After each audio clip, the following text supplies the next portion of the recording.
So that's okay. She's being interviewed. Ah. That's why you got me. Sorry. Lovely. Right, let me know. Is it good to go? Yep.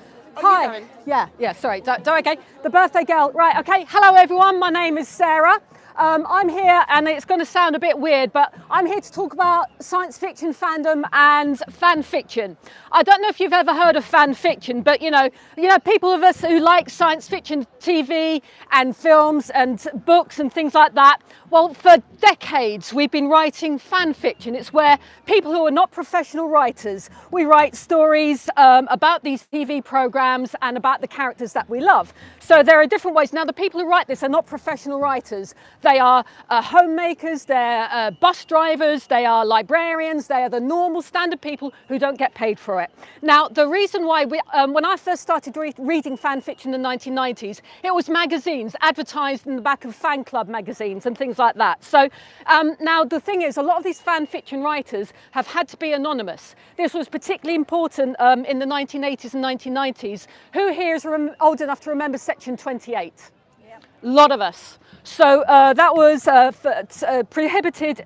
They prohibited the promotion of homosexuality in the UK between 1988 and 2003. Now, why does this have an impact on fan fiction? Well, a number of the people who wrote fan fiction were teachers, and they were writing about the characters in Star Trek, you know, Kirk/Spock, talking about them in a romantic relationship. Not a big deal these days, you would say, but in those days they could lose their jobs. Now, don't you think that the baying mob would have come for them and say, you are promoting homosexuality, and that's a bad thing? Why am I suddenly thinking of this, do you think? All these people who say that they love Harry Potter and are very willing to silence anyone who disagrees with them. So let's think about fan fiction. So we also have now, the thing is, the difference being now, it's becoming mainstream. So we've got Pride and Prejudice and Zombies, 50 Shades of Grey, that was fan fiction, Wicked. Now I think fan fiction is the purest form of writing. So this is the sort of place where we have used traditionally to challenge the mainstream narrative of things that are important. So for example, Star Trek, it was all very much like, it's very imperialist. Well, there are a lot of people anti-imperialists who would write stories saying, well, actually, are we sure that this organisation is such an important and good thing? So, and for me, it was the first time where I saw characters who were women, and it was the story told from their perspective. Women as homemakers, and it was important. So as far as I'm concerned, fan fiction is a very important place where it's almost like the speaker's corner of writing. Anyone can write. You don't have to be published, and it's an idea where you can try out ideas. And as far as I'm concerned, as a woman, it's a place where women write for other women, and we tell our stories, and it's important, much like this. Now, the one thing I want to say is that there are some fan fictions that are very good. So, for example, Kista. It was written by someone called Jane Land. That's not her real name. And it's about the characters of Spock and Christine Chapel. I don't know if you've ever seen Star Trek, but Christine was written off as this stupid woman, basically.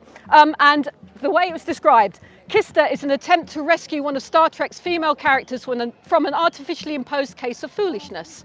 When we think about the character who she could have been, well, we didn't get her. Well, fan fiction is a place for women to write about this. So what we talk about is fan fiction and science fiction are places where we can tell that women, that their stories matter. So anyway, the important thing is that anyone can create.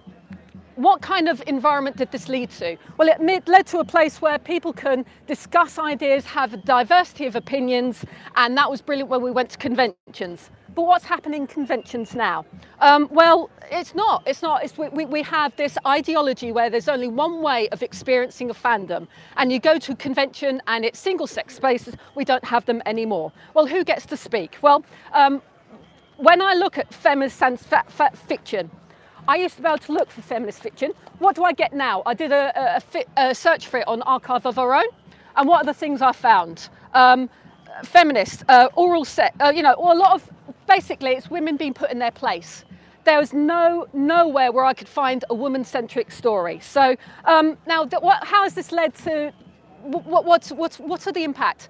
We look at the people who are bullying people like J.K. Rowling and Graham Linehan, saying that we disagree with you. And it's led to violence, and it's led to a lot of bullying. So I just want to say that all fan fiction writers We have a diversity of opinion. We're allowed to be TERFs. And just to let you know, we've been here all along, and we're going to continue to write those stories, and we exist. So you cannot silence us all. Oh, and by the way, I'm on